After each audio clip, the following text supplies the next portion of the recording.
Hello and welcome to the Daily Meal for Sunday, the 3rd of January 2021. Today is Stat Sunday. Yesterday I did a video about the reactions from myself after watching what happened yesterday and the two managers, how they reacted, the press conferences they gave and what they said.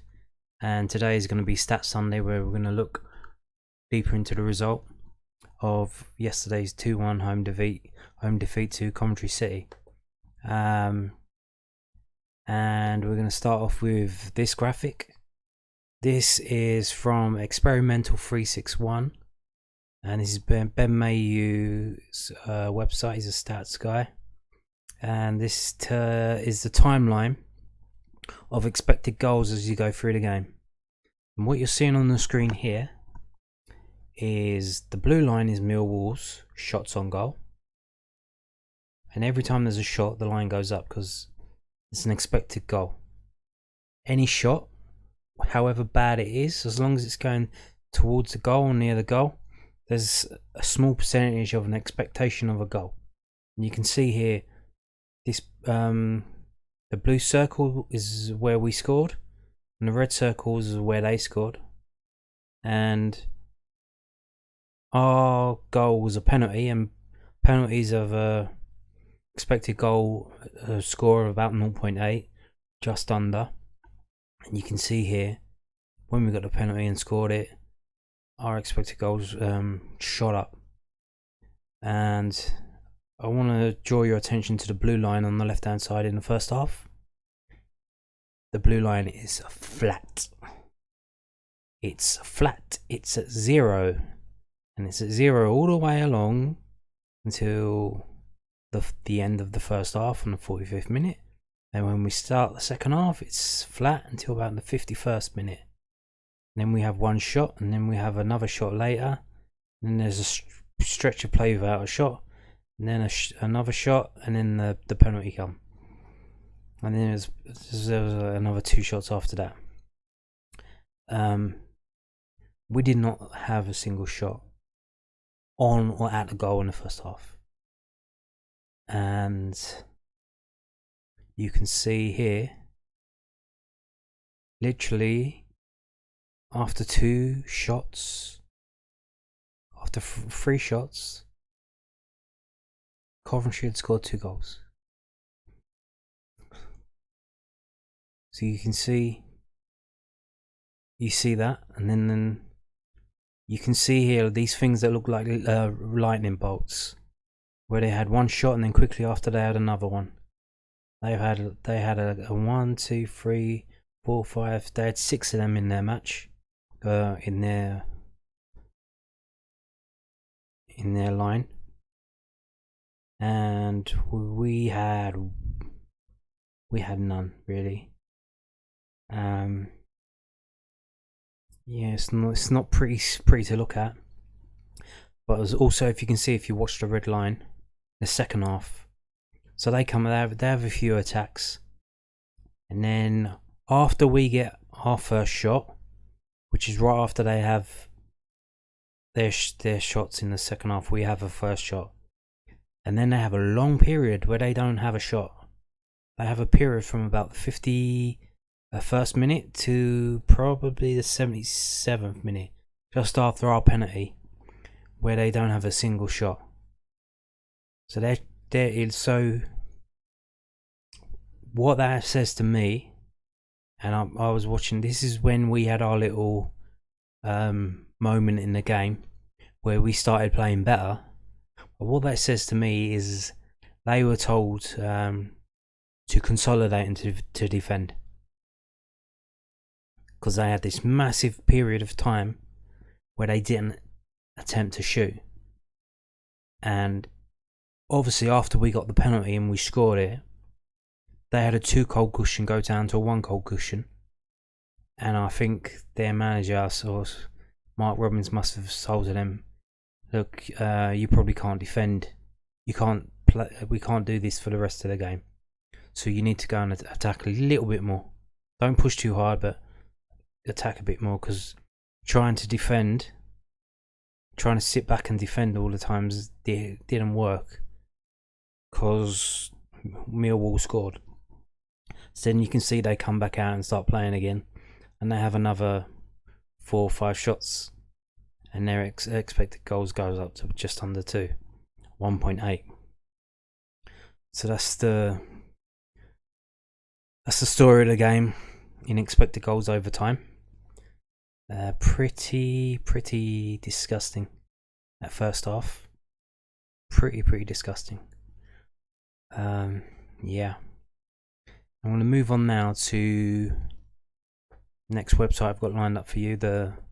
This is infogol.net. If you want to go and check it out. I think it's a good site. That's why I'm showing it to you. This is the expected goals laid out on a pitch. And you see the biggest circle is our penalty that got scored. And that's like I said, the expectation of scoring a penalty is 0.8, which is pretty good, and we did score it. Contrary to what you believe, most penalties are scored. So 80% of penalties are scored, that's why it's 0.8. You see down here, you compare our shots, we had 6 shots there, and you compare it to Coventry's, and they just peppered our goal. Like they were shooting. The smaller the circle, the less chance of scoring it is. But they're still trying. Because you never know, because like one of the shots hit off the bar. Could have went in. Another one of the shots hit off the bar and then hit Cooper, and Cooper hit in. So you can't wait for the certainty to open up. You just got to try your luck. And this one here, the yellow one, this one is the goal. It has a 5% opportunity, that, but it went in, didn't it? And clearly, the more you shoot, the more chance you're gonna have to score. Even with these silly little chances from 25, 30 yards out, if it's only got 5% chance of going in, if you have 10 of those chances, you've got a chance of scoring half a goal. So the more you shoot, the more likely you are to score. But so we had the one penalty, and then only 5 other shots from open play, and that's showing you that. I'm going to show you the stats now, the player stats. Oh, let's go through the match stats first. So we're out possessed 58-42. Attempts on target, they had 5, we had 3. Attempts off target, they had 8, they had 1. You see, at least they were shooting. They had 8 shots off target, but block shots, they had 4, we had 2. Goalkeeper saves, we had 5, they had 2. Total passes, it was near parity, 460 to 469. Completed passes, 344 to them, 317 to us. They had 9 corners, we had 3. They had 3 offsides, we had 1. We had twice as many fouls as them, 18 to 9. We had 3 yellow cards, they had 1, and of course we had the Murray Wallace red card. Murray Wallace got sent off. Let's look at the lineup of the player ratings, individual player ratings. Clearly, obviously, our man of the match was Biakowski, 7.1. He's the only one of our players in green. The lowest rating, the info goal gave to Cooper on 5.39. And the next worst are Bennett and Hutchinson. I don't know what you think of that. I think it's a bit harsh, but it is what it is, isn't it? These are ratings for the subs down on the bottom there, right hand side. So Parrott and Zahor, when they come on, they got just under 6. Going back up, so our second best player was Wallace, 6.78. Bradshaw, 6.37. And let's move on. I wanted to show you, so I spoke yesterday about Woods not being able to tackle, not just standing there, not closing anyone, just standing there, not tackling, not closing anyone down. How we needed someone like Jimmy Abdou to do running, and I can't see why Ryan Leonard didn't play. But then we look here. So this is Ryan Woods. He's listed as defensive midfielder. I don't know how it can be, because when we go down, look at defending. Tackles attempted, 32. Successful tackles, 19. That's 59%. 59% of his tackles are successful. Let's compare that with the other midfielders. I'm going to go through them now. Sean Williams, go down. Tackles attempted, 24. Successful tackles, 14. That's 58. That's worse than Ryan Woods. So the two central midfielders that were playing yesterday cannot tackle. Okay. That's not very good, is it? Because what that allowed is for Coventry to just run through the middle of our pitch like the Blitzkrieg going into Poland. They just smashed us time and time again, wave after wave after wave. Let's have a look here at Ben Thompson. So Ben Thompson, he's defending. Tackles attempted, 7. Successful tackles, 5. That's 71%. But he hasn't played that much. That's why it's so low. Or the numbers are low, but the percentage is high. Why wasn't he playing?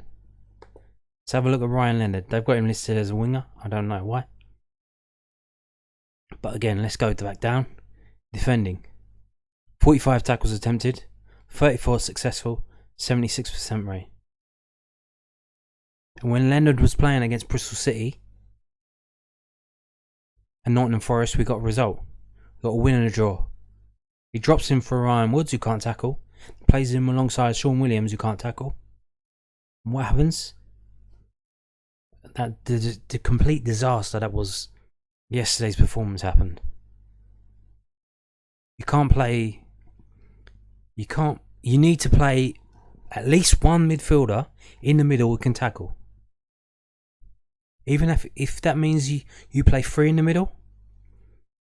You have Leonard, Woods and Williams. You've got to put one in there who can tackle, man. It's shocking. So this one, I'm going to move on here to look at whoscored.com. More stats. If you're still watching this,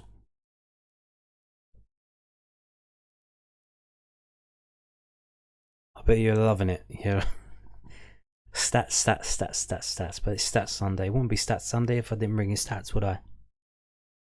This is whoscored.com. This is what they use to make the EFL Team of the Week. Have you ever seen that on Twitter? EFL Team of the Week. They use this website. So they've got our worst player as Wallace, and then Cooper again, and Romeo this time. They got Romeo. Best player again. Best players for Millwall again. Biakowski and Wallace. So there you go. And then Sean Williams just after of the starters, and Troy Parrott 6.9 and only 6.1 for Zohor. But I'm going to show you here. You can see the high ratings for the Coventry players. I'm going to show you total shots. Look at this. Basically, all of their people in the middle had a shot at least once. This guy had 3 shots. Shipley, he hit the bar twice. Hammer had 4. The guy who come off the bench had 3 shots. BMU. 2 of the defenders had shots. For us, Williams had 2 shots. Bradshaw had 1 shot. Wallace had 2 shots. and Zahoy had one shot. They were just running straight through the middle of us. Shocking. I'm going to move on to percentage passing. So look, Ryan Woods 81. That's great. Oh, fantastic. He's doing these silly little side balls. It's like when Dennis Wise was in charge, and we kept doing all these sideways passing, not going anywhere, not doing anything, not scoring. But if you see here, so Ryan Woods got a card just before half time. I think he got it for arguing to the referee or saying. I think they said he got in a tunnel. I'm not sure. But so when you look at that, you think they're going through the middle, time after time after time. They scored 2 goals in the first 26 minutes. We're getting overrun. We didn't even have shot on target. So what does Gary Rowett do at half time? He takes off Bennett and Bodvarsson. What you're seeing on your screen here is pass success rate. So what they have the lowest pass percentage of yesterday's game. 44% for Bennett, 43% for Bodvarsson.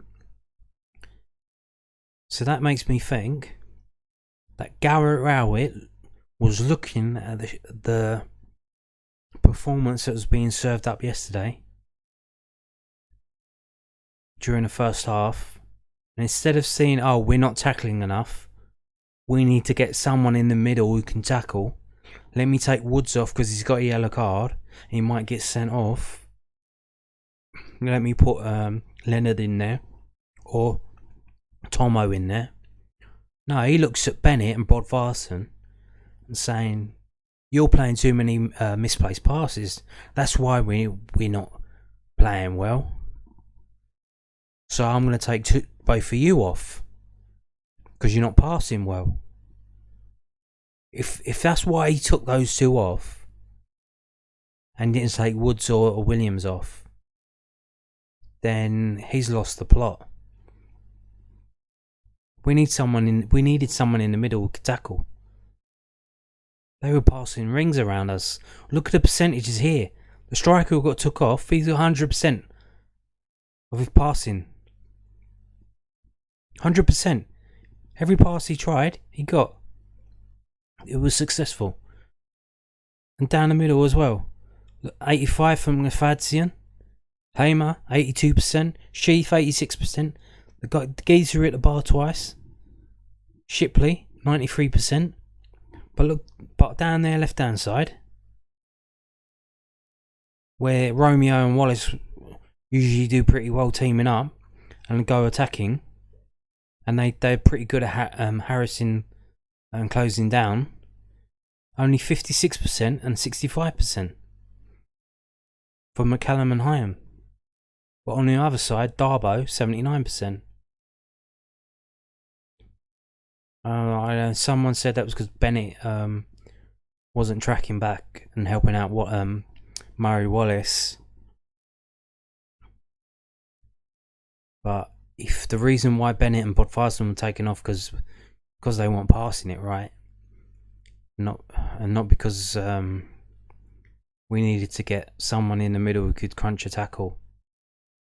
And then I don't know what Rowett's seen here.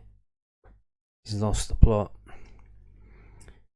But I don't know anyway. So it was anyone who watched the game, if you didn't watch the game, it was so bad. What after 26 minutes anyone with 2 eyes in their head could see what was wrong, what needs to be changed. Something needs to be changed. Now, there's a manager who got himself in a similar situation, and his name is Jose Mourinho. And this is him here. Let's have a look. I don't know if you remember this. This was from last season. So they're 2-0 down after 19 minutes. So after 20 minutes, they're 2-0 down. He has a little think.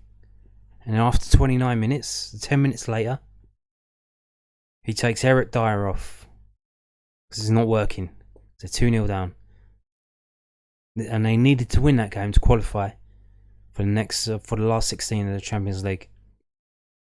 This is from the Guardian.com.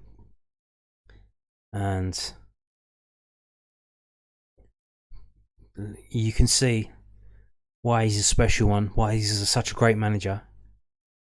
I'll read you the quote here. It says, this is Jose Mourinho speaking here. He says, the most difficult moment of the game for me was not when Olympiacos scored the first or the second goal, but when I made the change in the first half. Mourinho said, hurt the player, but hurt myself. It's important the player understands, and I was lucky that my choice was a very intelligent boy who had a good understanding of what the team is. It was not about his performance. We were losing 2-0 in a very difficult moment, and one positional midfield player was more than enough. I apologise to Eric in spite of the fact he knows I did it for the team and not with the intention to hurt him. And that's and they went on to win that game 4-2.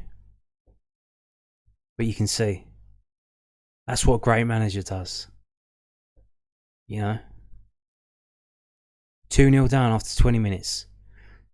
Scratches his head, has a little think, and goes, okay, I'm going to make the changes to make things better. Because you need to do what you need to do what you need to do when you need to do it.